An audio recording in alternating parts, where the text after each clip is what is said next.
Okay, ukitathmini kwa ujumla kwa upande wa Simba, inakuwa ni ngumu sana kusema kwamba Simba walikuwa na mchezo mzuri, la hasha. Binafsi nitasema Simba walikuwa na mchezo mzuri kwa sababu malengo ya Simba ni kupata matokeo mazuri ambayo yanaweza kuwapeleka ama kuwafanya wakasogea mbele kwenda hatua ya nusu finali. Simba wamekuwa kiishia hatua robo finali na imekuwa ni kwa muda mrefu sana wakikwama katika stage hiyo, na mara zote tumekuwa tukisema kwamba Simba wamekuwa kikosa maarifa yanaitwa na wachezaji na benchi la ufundi, namna ya kucheza kimbinu kwenye mechi za aina hii, mechi za mtoano za kuhitaji kusonga mbele. Zinakuwa ni mechi mbili tu, sio kama ligi ama sio kama kwenye hatua makundi ambapo unakuwa na nafasi ya kujiuliza kwenye mchezo zaidi ya mmoja. So binafsi nasema kwamba kwa kupitia mchezo wa Simba dhidi ya Al-Masry, bado ninabaki kusema kwamba Simba hawakupata maarifa sahihi, hawakuwa na wachezaji sahihi, hawakuwa na kocha sahihi katika mchezo huu ambaye alipaswa kuja na majibu ya maswali ambayo Simba wamekuwa kiulizwa katika almost misimu 6 kama sio 7 ya ushiriki wao kwenye michuano hii mikubwa ya vilabu barani Afrika, hususan wakifika katika hatua ya robo finali. Kwa hiyo katika mchezo wa mkondo wa kwanza Simba imekuwa ni ile ile. Unaweza kusema kwamba Simba hawajajua namna ya kucheza michezo ya mtoano, kwa sababu waliishi kwenye dhahania kwamba Al-Masry kwa kuachia mpira wa uchezee kwa muda mrefu wao Simba walipaswa kutumia hiyo advantage kwamba unaochezea mpira, unaoposesi mpira, unapiga pasi nyingi, lakini mwisho wa siku tukio la mwisho ni kuweka mpira kambani. Sasa kama waliwapa hiyo nafasi, walipaswa kuprove kwamba wao wakati wanaumiliki mpira, wakati wanapiga pasi nyingi, wanaweza kuingia kwenye box la timu pinzani na kufunga. Na ukifunga tafsiri yake unajua kwenye position nzuri. Kwa hiyo hawakuwa na majibu sahihi. Kama hawakuwa na majibu sahihi, tafsiri yake ni kwamba Simba hawakucheza vizuri katika mchezo dhidi ya Al-Masry wa mkondo wa kwanza. Sasa nini wakifanya? Simba wanapaswa kuja kututhibitisha kwamba wamepata majibu ya maswali ambayo yamekuwa yakiulizwa dhidi yao kwa miaka nenda miaka rudi. Kama unakumbuka, walipoteza dhidi ya Kaizer Chiefs wakiwa ugenini bao 4. Wakaja kwa Mkapa wakashinda, lakini ushindi wa kutosha, wakashinda 3-0. Lakini kwa sababu waliulizwa maswali magumu kule South Africa, walikuja kujibu sehemu tu ya maswali ambayo waliulizwa kwa Mkapa. Walishinda, lakini ushindi wa kutosha. Isije katokea kwamba maswali walioulizwa na Al-Masry ambao walionekana ni kama ni timu ya kawaida, wengine wanasema ni Namungo ya Tanzania, Namungo ya Misri. Kusema ukweli, dhihaka ambazo Watanzania tumekuwa tukiziweka kwenye timu ama kwa wapinzani zimekuwa zikituadhibu. Tunabaki tunalialia hapa kwamba tumefungwa na timu pinzani, sio namna gani vipi. Wanapaswa kuja na majibu sahihi kwenye mchezo wa marudiano wa tarehe 9 kwa kutumia nafasi, kwa sababu wale, mimi naamini, sio wapuuzi, sio wajinga.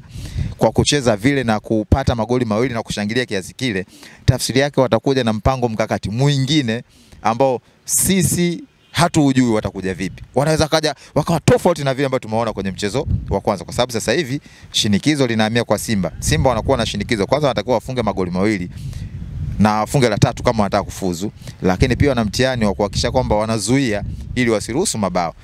Swali jingine ambalo nimejiuliza, unamwanzisha Musa Kamara ambaye binafsi naona fitness yake tangu aumie hakuwa mchezoni. Kuna maeneo ambayo nadhani Simba walifanya makosa ya kumpa nafasi, kwa sababu naamini alikuwa bado hajawa fit enough kwa ajili ya ule mchezo. Mechi ya pili, je, atakuwa fit enough? Sijui. Kama kuna uwezekano wampe kipa mwingine ambaye yuko fit, ambaye anaweza ku-stretch na kuzuia hatari ambapo pale natokea walinzi ama timu in general imeshindwa kuzuia as a team, lakini yeye anapaswa kuwa sehemu ya kuiokoa timu ya Simba. Lakini mashabiki wajitokeza kwa Mkapa kwa wingi. Naamini Simba anyway, inawezekana shinikizo ni kwa wachezaji wengi ambao ni wapya. Simba kama Simba haina pressure kwenye stage kama hizi au kwenye uwanja wa Mkapa, lakini mashaka yangu ni kwamba wachezaji wengi bado walioingia ni wapya, wachache sana ambao wana uwezo wa kuhimili pressure ya mashabiki na vitu kama hivyo. Kwa hiyo Simba wanapaswa kuja na majibu sahihi ambayo walishindwa kuyajibu katika robo finali nyingi ambazo wamecheza, sio mchezo huu tu dhidi ya Al-Masry. Na nikukumbushe kwamba Al-Masry sio wageni kwenye ardhi ya Tanzania. Al-Masry washacheza na Simba nadhani msimu wa 17 18, walitoka sare ya bao 2 hapa Tanzania, wakaenda kutoka suluhu kule Misri, Simba akatupwa nje ya michuano mikubwa ya vilabu barani Afrika. Kwa hiyo wanakuja kwenye ardhi ambao wanafahamu namna ambavyo Simba wamekuwa wakitumia vizuri ama vyema uwanja wa Mkapa. So ni mechi ngumu, ni mtihani mzito, lakini lazima Simba ufanye na aweze kufaulu ili mwisho wa siku walifute ili jina la Mwakarobo ambalo limekuwa likitrend kila msimu baada ya kutolea katika hatua kama hii. Penalty ya Teba. Of course, kwenye michuano hii mikubwa ya vilabu barani Afrika matukio ya kuonewa hayakosekani. Na hata sisi wenyewe kuna club zetu zimekuwa zikipata advantage kwenye uwanja wa Mkapa, sio Yanga, sio Simba. Kwa hiyo ni vitu ambavyo leo ukiwa unalia unaonewa kule kwenye michuano ya vilabu barani Afrika, usisahau vilabu vingi hapa nchini Tanzania vimekuwa ni victim kwa Simba na Yanga. Kwa hiyo kwangu mimi siwezi kusema ni excuse. Kuna nafasi ambazo wanasema watafutie sababu, yani kuna sababu unaitengeneza ambayo muamuzi hawezi kuonea. Kwa sababu mwisho wa siku na wewe utakuja nyumbani, tengeneza mazingira ya wewe kuwa favored kwa kuingia kwenye box na kutengeneza nafasi na kuzitafuta penalty ambazo kwa wenzetu wameonekana walikuwa na faida hiyo. Kwa hiyo mara zote timu inayokuwa nyumbani inakuwa na faida kubwa kwenye football, hasa hususan kwa upande wa Afrika. Yaani unapokuwa nyumbani unakuwa ni goli linakuwa kwako tu, yani wewe fanya unachoweza kufanya, obviously utakuwa na advantage zaidi. Kwa hiyo Simba alistahili penalty, lakini to me I don't think kama tunapaswa kulia kwenye eneo hilo. Ni sisi kwa nafasi zilizokuwa zinapatikana, Simba alipaswa kuzifunga na angekuwa na hesabu nyingine kabisa hivi sasa. Malize na Yanga na Tabora. Okay, Yanga nadhani Tabora kwa sasa hivi haiko kwenye ubora wao. Najua kocha wao yule Mkongomani ambaye aliondoka akiwa ameongoza timu ya Tabora kwenye michezo 11, alipoteza mechi moja tu dhidi ya Simba Sports.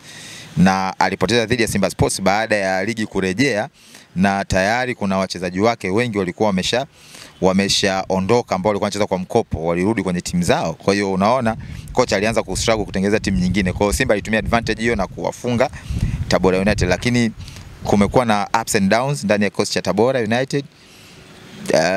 Ilikuwa ni ishara tu kwamba Tabora walikuwa hawako tayari kwa ajili ya kushindana na Yanga kama ilivyokuwa duru la kwanza. Kwa hiyo Yanga of course nilitarajia reaction ile kwa sababu wako kwenye mbio za ubingwa na tofauti baina yao ilikuwa ni alama moja kabla ya mchezo huu. Kwa hiyo unaona kabisa kwamba Yanga walikuwa wana uhitaji zaidi mchezo, lakini tuwapongeze Yanga pia kwa sababu waliwakosa wachezaji wao wengi sana. Mtu kama Khalid Aucho, Stefani Aziz Ki, sio mtu kama Kennedy Musonda au sio bwana Kratos Chama, wote hawakuwa kwenye kikosi, lakini waliweza kutumia waliokuwa nao na tunaona timu ilicheza vizuri sana. Na kama muamuzi angekuwa makini, hususan lines, muamuzi wa pembeni, bila shaka Yanga walikuwa na uwezo wa kushinda hata goli 5 kwa sababu kuna goli la Mzize, nadhani lilikuwa ni goli halali kabisa kama angekuwa ametazama vizuri na kusimamia sheria zile 17. So Yanga wana timu nzuri. Tabora to me wala si walaumu sana, walikutana na timu ambayo iko bora zaidi yao.